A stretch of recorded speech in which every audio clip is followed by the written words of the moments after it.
Dion, you'll have to let me know if we have additional, like, do you still see folks needing to log in or?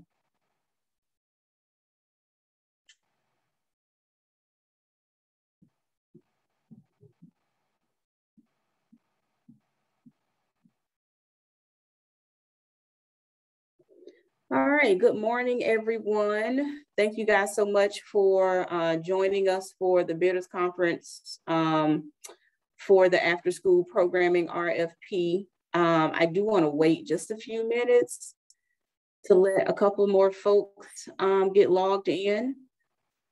This meeting is being recorded. And so I'm going to give folks just a few seconds.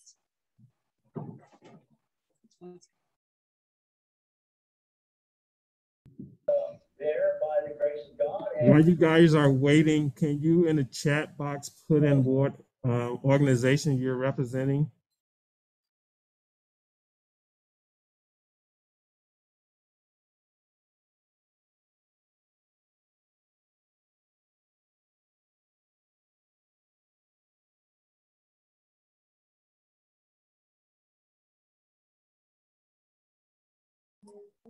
All right, we have a few folks still trying to get in based on the message I just got. So I'm just going to give him a few more seconds.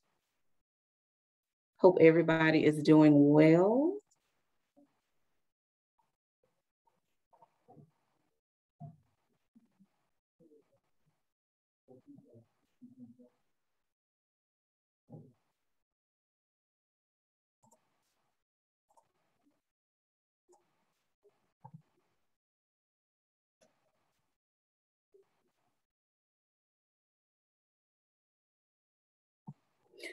Okay, I'm going to go ahead and get started. I am going to share my screen.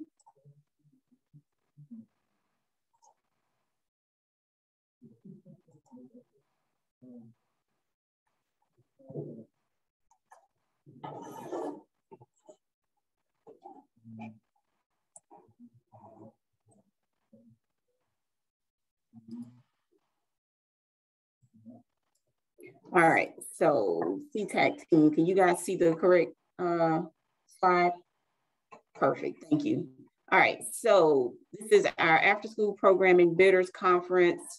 And so the purpose of the conference is we're gonna take a moment to review the information that can be found in the RFP. You will also have an opportunity to ask questions. We'll review the documentation that is the application part and any questions that you guys may have for that. This is the cone of silence, so use this opportunity to ask your questions. After this Bidders Conference and application training ends, please then use the submit a question link that can be found within the RFP as well as on our website. And we will take all questions and answers from this call, as well as any that we receive through the submit a question link. And we'll make sure to update the After School Programming RFP site within our website. So what you guys should see now is the Bidders Conference agenda that takes us through, what we're going to review today. The solicitation overview, the timeline, the minimum requirements to bid, the scope, as well as the evaluation criteria. I will take a brief break for us to ask or answer any questions, and then we'll go through the actual application, the forms, the budgets, the attachments, and then give you guys another opportunity to ask questions. Dion is monitoring the raise your hand function. So if you'll just use that, and then he'll call on you for you to unmute yourself to ask whatever question you may have. As you should be aware now, this webinar is being recorded, and we will post it to our website as well with all the other information for this RFP. Let's keep our microphones muted until you are called on to ask your question. This is our website. So that link there is our website that you can access the RFP. You should see that bids and RFP red button. If you click that, that is how you access all of our RFPs and funding opportunities through the trust. That is also where you, that can take you directly to all the information for this RFP and any that we will open in the future. A really quick overview of the solicitation. We are seeking qualified after-school program providers to host kindergarten through 12th grade students from low-income families for programming during the 21-22 school year. We do intend to make multiple awards, and the overall amount for this RFP will be determined by the board based on the responses that we get. This is the timeline for this RFP. It was released yesterday, or I'm sorry, not yesterday, Wednesday, I think. The bidders conference, of course, is today. So our last day to submit questions will be the 23rd at 12 p.m. The staff will post all responses to your questions on the 24th by 4 p.m. and the last day to submit your RFP is August 25th at 6 p.m. We will begin to review all responses to the RFP the 26th through August 30th and intend to release the funding recommendations to our board on September 3rd via the board packet. The trust board will review all funding recommendations during the meeting on the 13th. There is a review or appeal review process that'll start on the 14th. And for those that are approved at our meeting on the 13th, we'll begin contract negotiation on September 15th with it is our intention to begin contract October 1st. The minimum requirements to bid include applicants that have services that take place within Alachua County. Applicants must be qualified to conduct business in the state of Florida. The trust does not fund public schools or charter schools approved by the public school system. You must have experience working with youth in out of school time. You must also be licensed or license exempt according to the Florida statutes that are referenced here. You must also be currently funded through our summer camp RFP. Applicants must offer services 4 days a week, 1.5 hours each day. Your after school services must also be offered in person.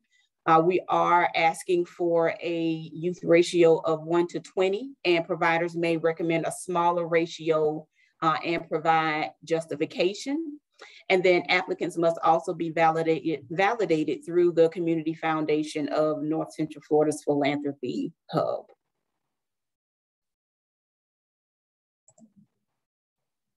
Successful applicants will be awarded after school contracts with the anticipated service date of October 1st throughout the end of this school year.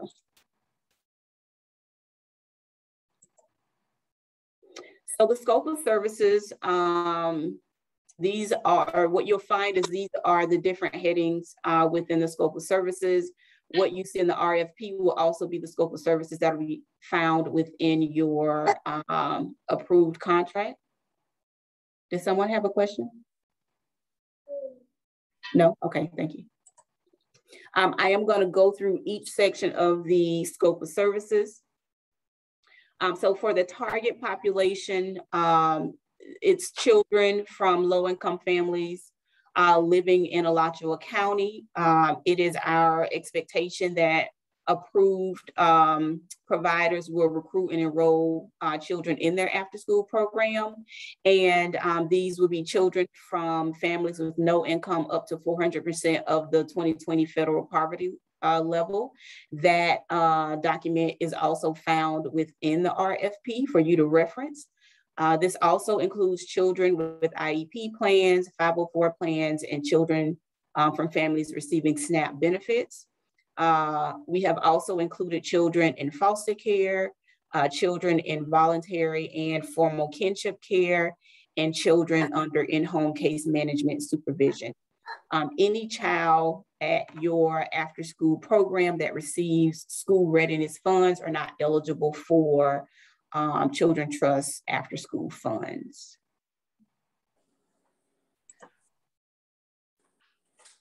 You will also find within the scope of services for the RFP that we have included the standards from the Florida After School Network.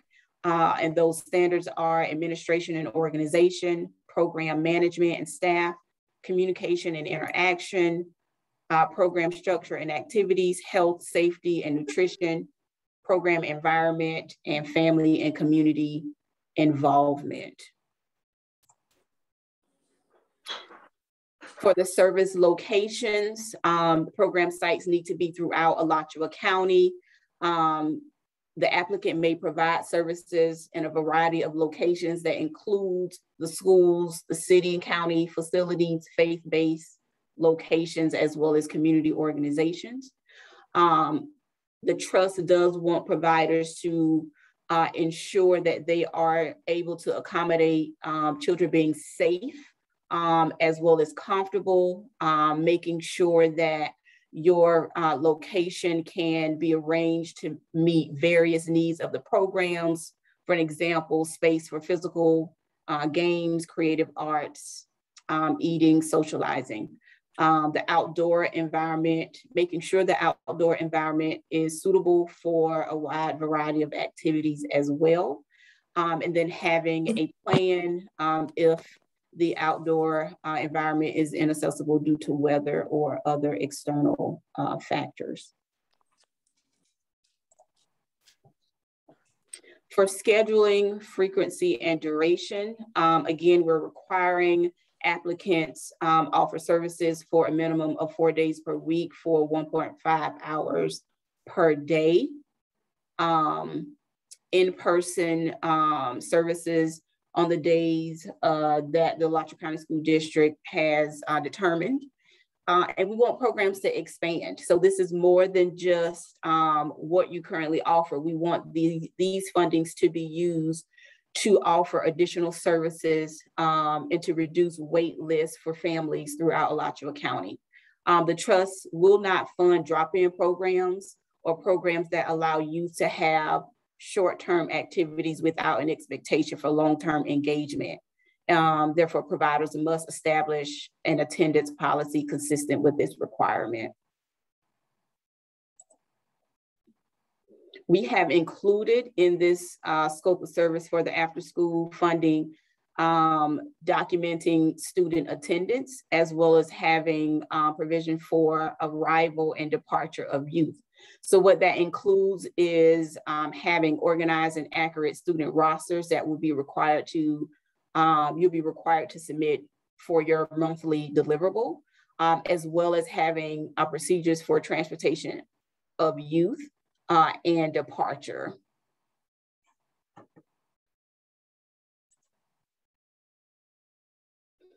There will be a site profile and budget documents included within the RFP as well. So for each site applicant, or I'm sorry, for each site that you're seeking funding for, just ensuring that we have your site name, address, contact information, the grades served, dates and hours of operation.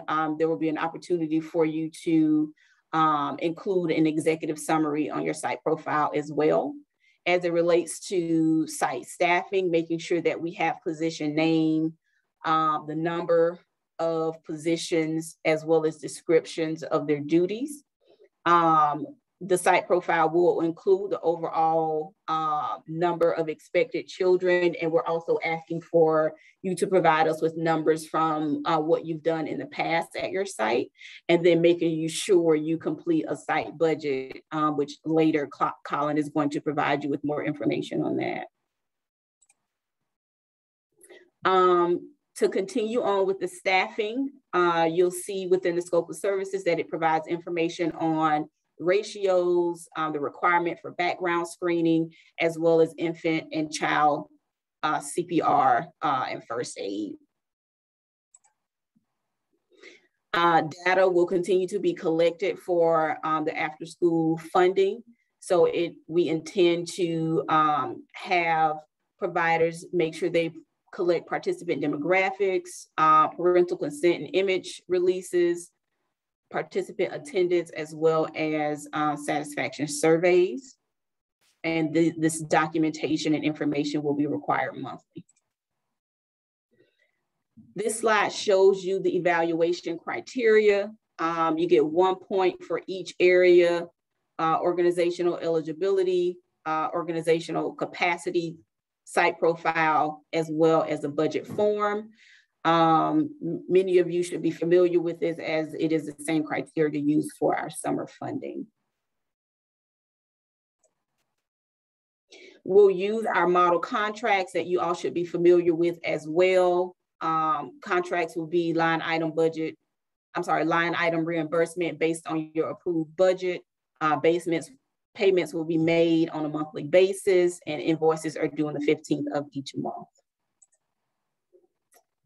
There are several attachments within the model contract. The first one being the insurance requirement. The scope of service will be included within your contract.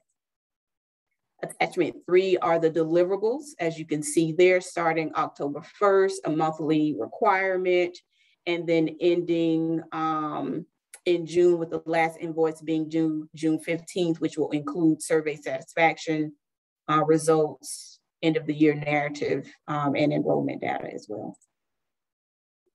And then attachment 4, your performance measures. And this is an example of what those performance measures will look like. And then we can provide more information to those that are approved when we start contract negotiation. The last attachment of the contract will be the data and reporting, which includes the data requirement, the monthly submission. We'll be working on data collection tools, and will provide additional information to those that are approved for contracting. I'll stop here. I'm going to stop sharing my screen for a second. Okay, there we go. And Dion, can you let me know if anyone has any questions thus far before we move forward?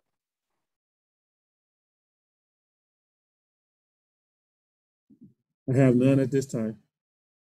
Okay. I'm going to try to share my screen again. Give me 1 second.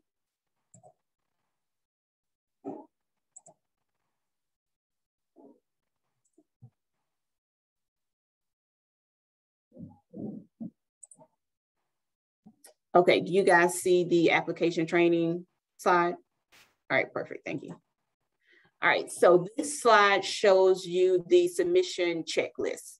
So within the RFP, there are 4 forms: the prospective contractor certification. Form 2 is going to be a budget and narrative. Form 3, organizational information and organizational narrative. Form 4, there's a site profile, and that has to be completed for each site that you are requesting funding for. There are also several attachments that we are requesting: your DCF license or the exemption received from DCF, your staff background clearances and or exemptions, your electronic logo, as well as proof from your your history or experience working or operating an after-school program. And we also provide examples of what that proof can be. as well as the last attachment being your proof of legal status from SunBiz. As you can see there, when you're ready to submit your completed application, it should be submitted to our procurement email address that is found throughout the RFP as well. And make sure you clearly label all your application material with your organization's name and the form name. So quickly, I want to just make sure you guys understand what each form is. So you have Form 1 that has several pages. We just want to make sure, just based on submission of the last RFP that we did, just making sure that number 3 is checked off correctly, and you select the one that's most appropriate for your organization. Also, number 16, just making sure that you select one of those based on what's appropriate for your organization, including number 21, making sure that we don't leave that blank. And then making sure that the documents on page 3 of this form are completed with a signature as well. When you go to our site, this document is there. You don't have to pull this from the RFP. This is there separately so that you can download it and print it out as needed. I am skipping Form 2 because Form 2 is the one that Colin is going to review. So this is Form 3. There are about 5 pages to Form 3. So just making sure that you complete each question. This too can be downloaded so that you can type your information into this form. So again, you do not need to pull this out of the RFP. We have provided it for you on our website. These are the additional questions to that. So there are 14 questions to Form 3.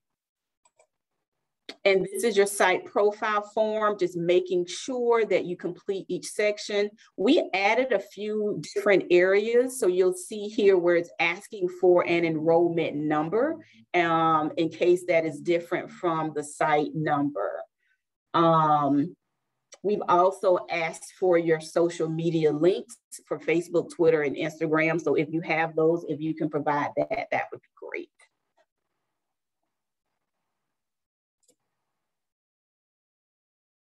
Okay, I will stop.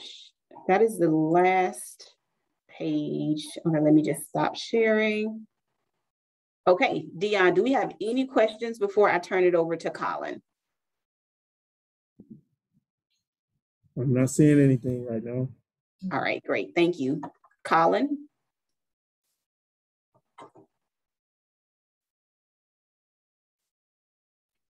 Hello, everybody. Good morning. I am going to go through the budget form because it's different than what you did for the summer. The main difference is that this is not the summer was a fee for service, which means you basically told us how much per child per day, and that's what you got. This one here is line item cost reimbursement, where you will give the cost of your entire program, and then we will reimburse you based on actual expenditures. The benefits are if you know you get to, we want to make sure you think through the entire cost of the program. So you shouldn't shortchange yourself. You shouldn't, forget to include, let's say, background screenings or some other expenses. This hopefully will help you think through the entire cost of your program so that we can make sure you have enough money to run a quality program for the rest of this year. It also gives us information on how much your programs cost to run and what some of the gaps are. So we'll use it for historical information. And this form is really meant to be super simple and save time on some of the math and calculations because it's pre-programmed to do some of them for you. So I'm just going to take you through. And when we're done, if you have any questions, that's fine. On our website, or on the on our website where it has the bid information, there's both a blank form for you to fill out and a sample. So I'm going to go through the sample. And of course, you will use the blank form, but you also can have the sample there to refer to if you need any clarification. So between this, the sample, and the actual form, hopefully it'll be crystal clear. Okay. So when you open your sheet, you need to click on, there's arrows at the bottom in Excel. I don't know if you can see where my little arrow thing is circling, but the arrows at the bottom moves you around through the tabs. You want to make sure you click all the way till you get to the tabs at the far left where it says start here. And this sheet is set up so that the cells are locked. So if it's a cell you're not supposed to type in, you won't be able to. But in the cells that are unlocked, you can type in, whatever you want to. Okay, that's where you're required to put information if you have something for that particular field. So in this case, this is where the name of your agency goes. You'd want to put the same name that's on your SunBiz so they match. And in general, with the exception of the first sheet, but in general, as we go through the rest of the sheets, the white cells can be edited. So if it's a white cell, you can type in it. If it's shaded or colored, in general, they're blocked out, so you can't type in them. So the first sheet is just a, who are you? What's your address? What's the name of your program? We want to know who actually prepared this budget. So if we have questions, we can expedite things and just reach out to them directly. So their name, phone number, email would be helpful. Then that's it for the first page. The second page is a summary, which is completely locked, because what this will do is this is going to completely pull information from all of the other tabs into this sheet. And this essentially, when we go to print this out, once you submit it, it looks like, it'll look like, a normal budget sheet. I don't know how well that's showing up on my screen, but the second sheet that says budget summary is completely locked. So you can see it, but you won't type anything in there because it will completely total from everywhere else, okay? The third tab is the revenues tab. So outside of what you're going to ask from CTAC, we are asking you to include all of the other revenues that you are devoting to this program. And so I just gave an example here. In this particular hypothetical program, they're getting funding from the United Way, and they're getting funding from the Amazing Give, and maybe somewhere else, I don't know. But you would put all of those revenue portions here, and it would give a total. And if you have a description or clarification or something we need to know, or a brief narrative, that would go here. And just a tip on the narrative section, my suggestion would be to write your narrative in Word first and just cut and paste up here into the top part of Excel. Sometimes that goes easier than trying to actually type words into this part of Excel here. It's up to you, but it seems to work easier for me. So whatever you'd prefer. All right, so that's pretty much it for the other revenue sources. Now, as we go through the expenses, as best you can, or if you know, or if you're just equally throughout your whole program, it does ask you to allocate those other sources throughout your expenses, okay? Actually, it'll automatically calculate it for you. So I'll show you what we mean, right? So you have your other sources here, right? And then let's go by line item in green are all the expenses, okay? So let's go to the first one, personnel. So in this particular program, they're going to have a supervisor who's going to spend 100% of his time on the program. And then they have a frontline staff person that's going to spend 50% of their time on the program because they spend 50% of their time on another program, during the day. It's probably backwards in what it would be from the real world. But anyways, the salary information of both of those people is given there. So you would type in the title, the salary, the percent of time. It will automatically calculate the total cost, okay? And then in the white column, you're going to put how much of that you're going to ask from CTAC. In this case, they want us to pay for both of those. That's fine, which means on the other revenue sources, it automatically calculates that no other revenue sources will be going to these people here because 100% is coming from CTAC, all right? If that doesn't make sense yet, let's go through a few more. And Dion, if you just tell me if someone asks a question right away, I can stop and we can let them in and ask. So does that sound good? Okay, all right. Because I can see your face, but I can't see everybody's. So, okay. Now, fringe benefits, what happens is the people that you typed in on the last tab automatically calculate over. So do the tabs in order, okay? That's helpful if you can when you actually go in to fill in the information, at least here. The salary information automatically calculates, and the FICA and the Medicare tax automatically calculates as well, okay? Then it asks you to type in your life and health insurance, if you offer that, your workers' comp, retirement, if you offer that. Again, any other benefits for these positions, again, not all of these may apply. And again, it'll give a total cost, automatically calculates. How much are you asking from CTAC? And then it'll automatically calculate how much you need from other sources. And as you can see, I can't make any mistakes in the blue because it's all locked. All right. So that's your personnel. And that's probably, my experience is that that's most of the cost of the programs, an overwhelming majority. But we do have plenty of other tabs as well. So the next one would be travel. In this one, they're going to ask for some vacation travel to Hawaii, and they want to include the hotel, the airfare, and the per diem.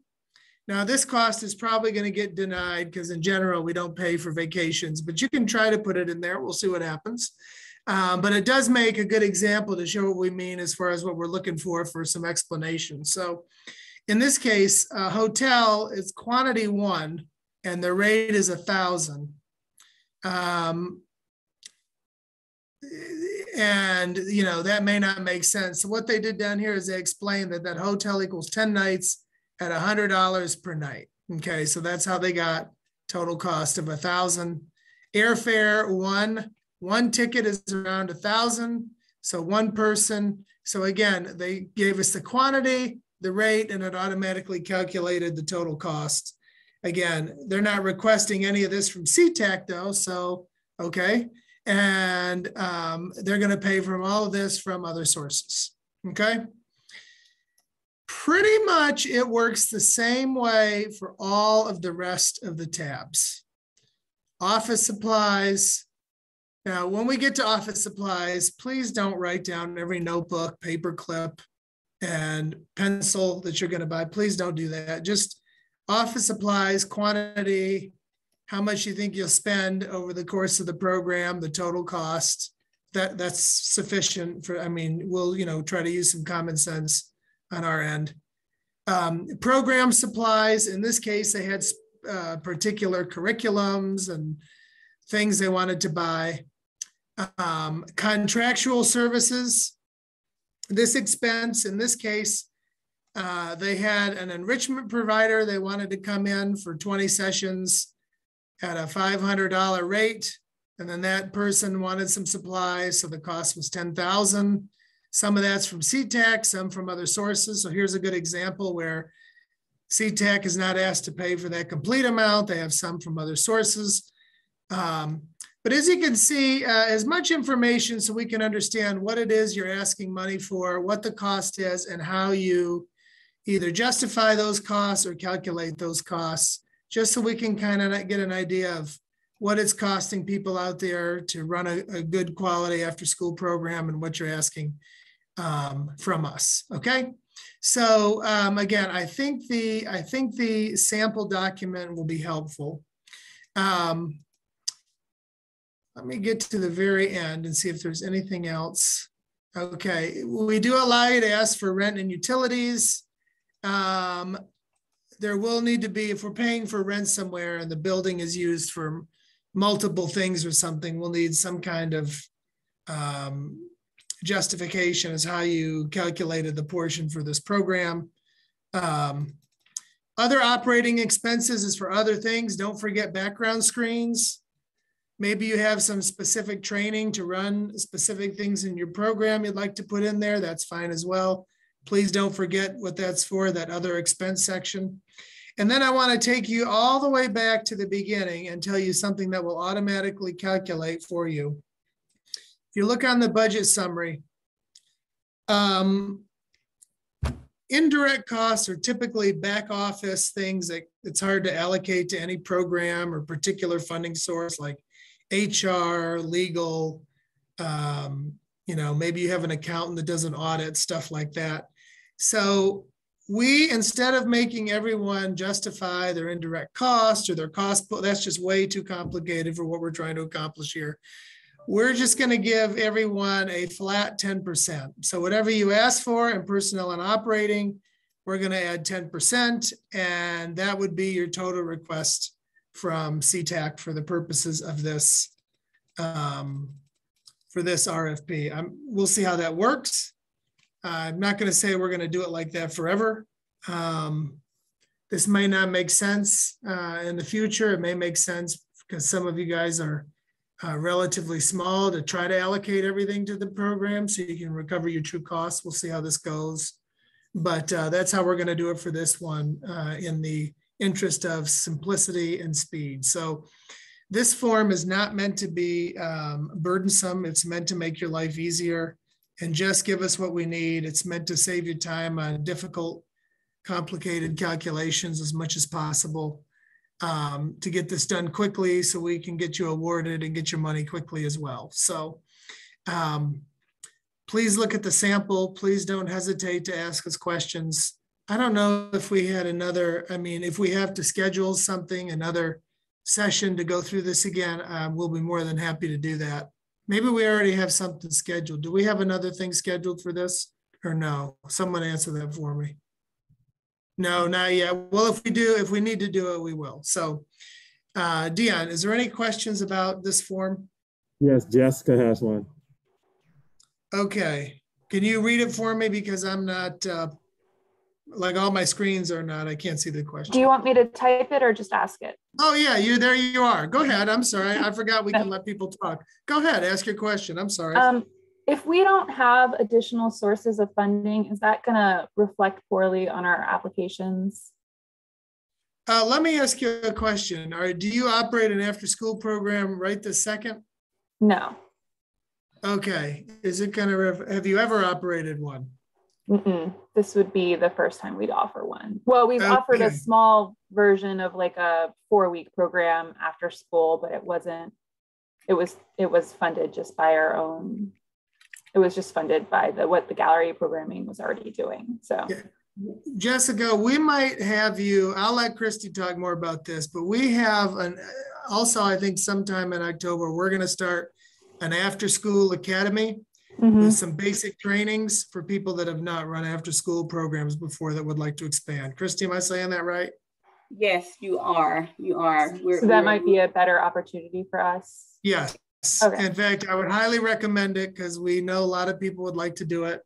And we're going to try to help get you up and going because once you go through that, there will be some capacity building funding sources if we can pull it off to help people kind of get up and going. That would probably be a better opportunity. All right. Thank you. Okay. Any other questions about this form? I have a question, Colin, from Roberta from Cultural Arts. They have a grant application pending for additional funding, but will not know until after this grant is awarded. How do we account for that on other funding? Previous requirements list offer 4 days per week, 1.5 hour days. Do the participants need to be the same children each day, or can we provide 4 days of after school for different children each day? Christy, I'm going to let you answer that. Okay, so the last one first, I guess. Okay, all right. So the one about that sounds to me like a drop-in program, and so what we're trying to do is ensure that children are participating in programming multiple days, so it wouldn't be different children each day. Hopefully that answered your question. Okay, and what was the other question? Was on another funding source? I wouldn't include another funding source until you have it. I mean, if you want to put it somewhere in your application, but right now just assume you don't have it and just fill in. I mean, if it's a recurring funding source that you always get, I mean, that's up to you, but I would just, I would just only include the funding that you know you have. She said, okay. Is there any others, Dion? No. I see one question here. It says, where will we be able to find the recording for the review? So the link that I shared with everyone as well in the beginning of the presentation, where you go to our website, you just select the box that says bids and RFPs. And then if you select the after school programming, all documentation, recordings pertaining to this RFP will be found there. And if you give me a second, I'll pull it up and actually put it in the chat box. I'll put the link in the chat box.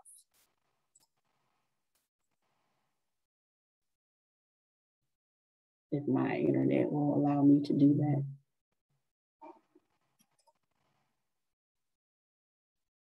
All right.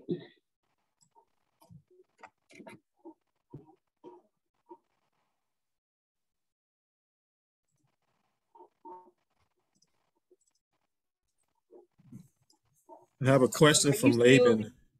Colin, are you still sharing your screen? I can unshare it.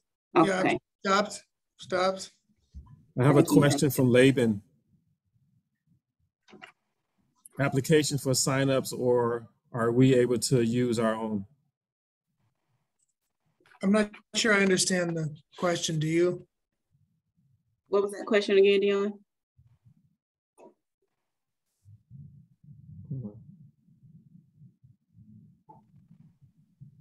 Dion, oh, here it is. I see it. We'll be using the CTAC application. Will we be using the CTAC application for signups, or are we able to use our own?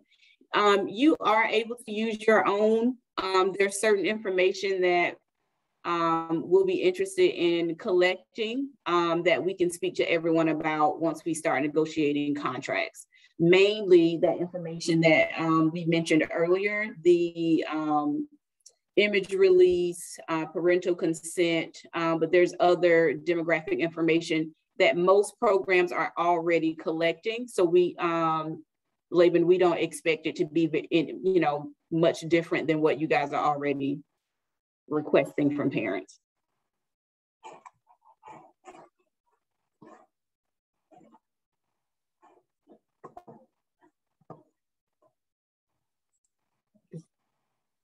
Thumbs up, thank you, Laban. Any additional questions?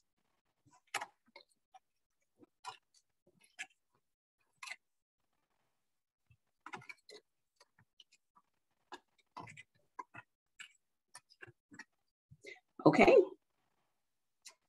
Corey?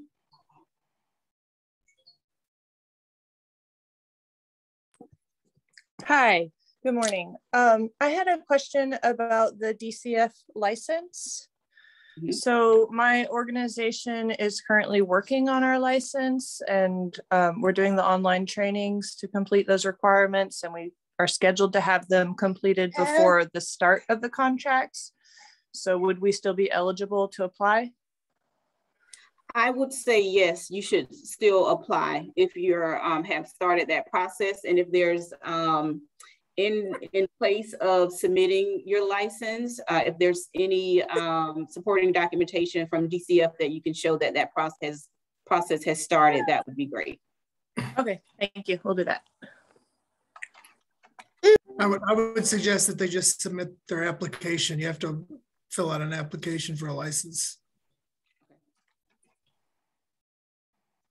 I'll make sure I add that response. I'm sorry, I missed that. You said you had to fill out an application for a license, probably, correct? Yes. I mean, that would, to me, that would be sufficient. Okay, thank you.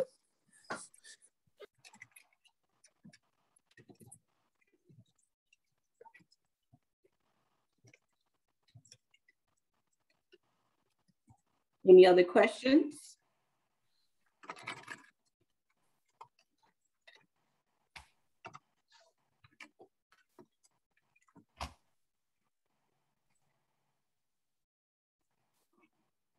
Doesn't look like it. So just as a reminder, any additional questions that you have can be submitted using our submit a question link that can be found within the RFP as well as on our website.